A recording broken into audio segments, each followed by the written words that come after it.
The poem of the man God, the first year of the public life. Chapter 90. The next day in the house in Nazareth.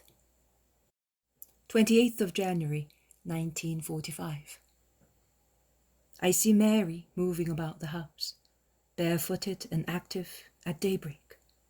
In her pale blue dress, she's like a butterfly lightly and noiselessly touching walls and other things. She goes to the front door and opens it carefully without making any sound. She leaves it half open, after having a look at the still deserted road.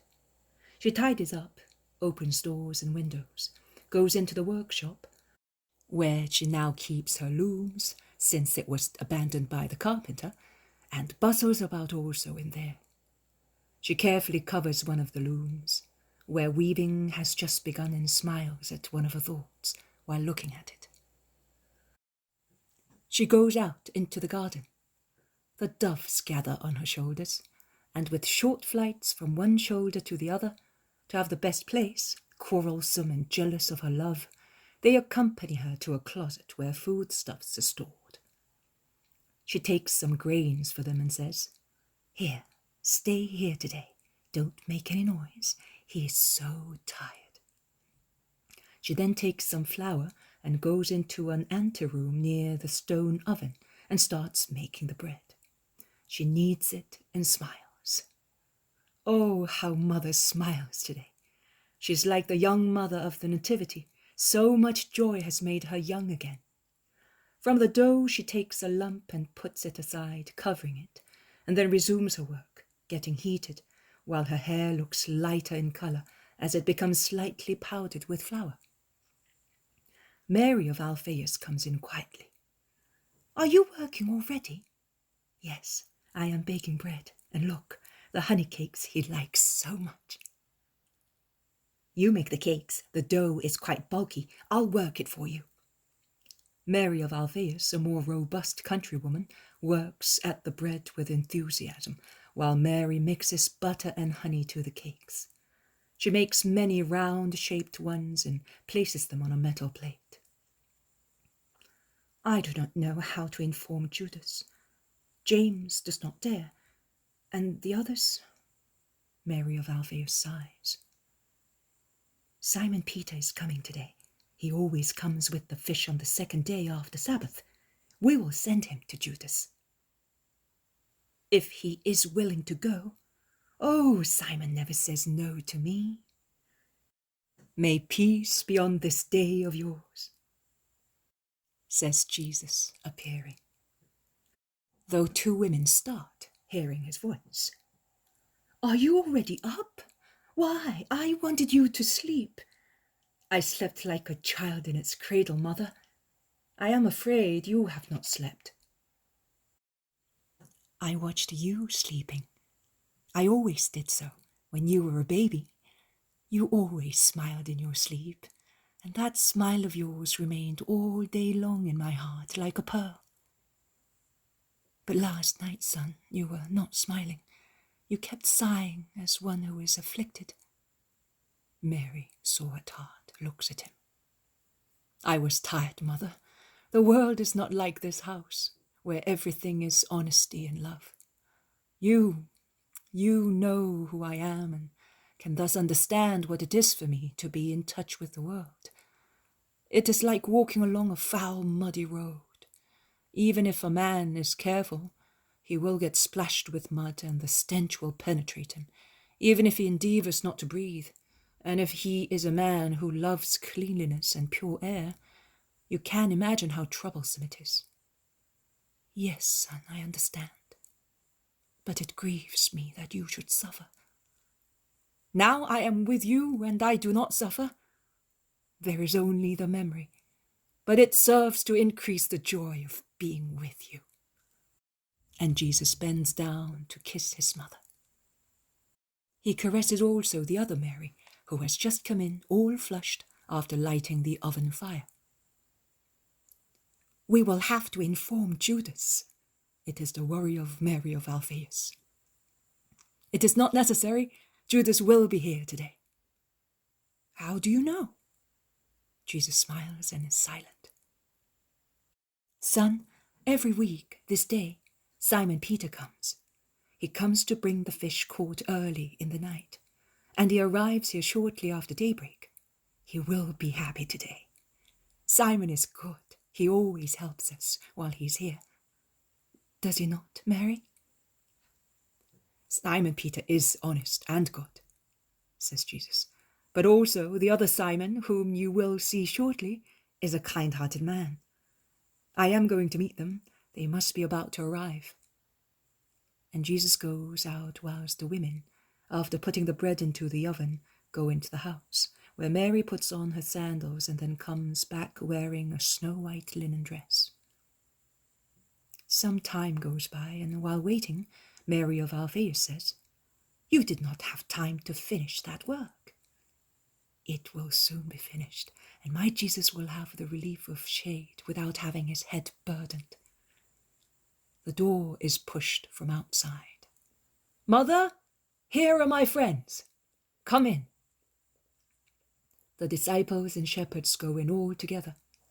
Jesus is holding by their shoulders the two shepherds, and he leads them towards his mother. Here are two sons looking for a mother. Be their joy, woman. You are welcome. You? Levi. You? I do not know, but according to your age, as he told me, you must be Joseph. That name is sweet and sacred in this house. Come, come, it is with joy that I say to you, my house welcomes you, and a mother embraces you, in remembrance of the love you, in your father, had for my child. The shepherds seem spellbound. They are so enraptured. Yes, I am, Mary. You saw the happy mother. I am still the same. Also now I am happy seeing my son among faithful hearts. And this is Simon, mother. You deserved the grace because you are good, I know, and may the grace of God always be with you. Simon, who is more experienced in the customs of the world, bows down to the ground, his arms crossed over his chest, and says, I salute you, true Mother of Grace, and now that I have met both light and you, who are more gentle than the moon, I will not ask the Eternal Father for anything else. And this is Judas of Kerioth. I have a mother, but my love for her fades away compared to the veneration I feel for you. No, not for me, for him. I am only because he is. I want nothing for myself. I only ask for him. I know how you honored my son in your town, but I say to you, let your heart be the place where he receives the highest honor from you. Then I will bless you with a motherly heart. My heart is under the heel of your son. A happy oppression, only death will undo my loyalty. And this is our John, mother. I have not been worried ever since I knew you were with my Jesus. I know you, and my mind is at peace when I know that you are with my son. I bless you, my peace. She kisses him. Peter's harsh voice is heard from outside. Here is poor Simon, bringing his greetings, and... He comes in and is dumbfounded. He then throws onto the floor the round basket which was hanging from his shoulder, and he throws himself on his knees, saying, Ah, eternal Lord! But no, you should not have done that to me, master. You were here, and I did not let poor Simon know. May God bless you, master. How happy I am! I could not bear to be without you any longer. And he caresses Jesus' hand without listening to him, who keeps repeating, Get up, Simon. Will you get up? Yes, I will get up. But hey, you boy. The boy is John. At least you could have come to tell me. Now run quick. Go to Capernaum and tell the others, and Judas's household first of all. Your son is about to arrive, woman. Be quick. Just imagine that you are a hare chased by dogs. John leaves laughing. Peter has got up at last. He is still holding Jesus' thin hand in his short, thick-set ones, marked by swollen veins, and he kisses it without letting it go, although he appears to be anxious to hand over the fish, which is in the basket on the floor. No, I don't want you to go away again without me. Never again, never again. Such a long time without seeing you. I will follow you as a shadow follows a body and the rope follows the anchor. Where have you been, Master? I kept wondering. Oh, where will he be? What will he be doing? And will that boy John be able to look after him? Will he make sure that Jesus does not get too tired? That he is not left without food? I know you. You have lost weight. Yes, you have. He did not take proper care of you. I will tell him that. And where have you been, Master? You're not telling me anything. I am waiting for you to give me a chance to say a word. It's true, but to see you is like having a new wine. It goes to your head just with its smell. Oh, my Jesus! Peter is almost in tears out of joy. I also missed you. I missed you all, although I was with dear friends. Here, Peter, these two men have loved me since I was a newborn baby. Even more, they have suffered because of me. Here is a son who lost his father and mother on account of me, but now he has so many brothers in you all, has he not? Of course, Master. If by chance the devil should love you, I would love him because he loves you. I see that you are poor too, so we are equal. Come here that I may kiss you. I'm a fisherman, but my heart is more tender than a dove's, and it is sincere. Don't pay attention if I'm rough. I'm hard outside. Inside, I'm all butter and honey. But with good people, because with evil ones. And this is the new disciple. I think I have already met him. Yes, he is Judas of Kerioth, and your Jesus was made welcome in that town because of him. I ask you to love each other, even if you are from different regions. You are all brothers in the Lord. And I will treat him as such, if he will be such. Yes. Peter stares at Judas, a frank warning glance. Yes, I may as well say so you will understand me at once and properly. I will tell you, I do not think much of Judeans in general, and of the citizens of Jerusalem in particular.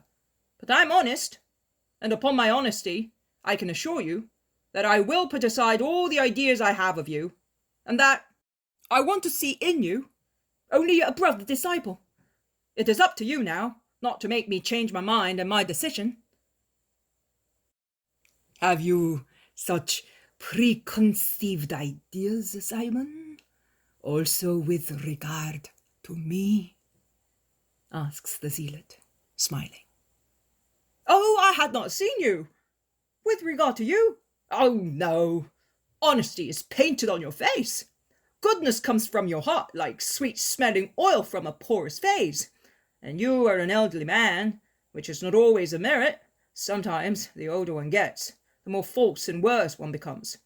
But you are one of those who behave like vintage wines. The older they get, the better and purer they become. You have judged correctly, Peter, says Jesus. Now come, while the women are working for us, let us stop under the cool bower. How lovely it is to be with friends. We will then go all together through Galilee and farther. Well, not all. Now that Levi is satisfied, he will go back to Elias to tell him that Mary sends him her greetings. Is that all right, Mother? That I bless him as well as Isaac and the others. My son has promised to take me along with him, and I will come to you, the first friends of my child. Master, I would like Levi to take to Lazarus the letter you know about. Have it ready, Simon. Today is a full feast day. Levi will go away tomorrow evening, in time to be there before the Sabbath. Come, my friends. They go into the green kitchen garden, and it all ends.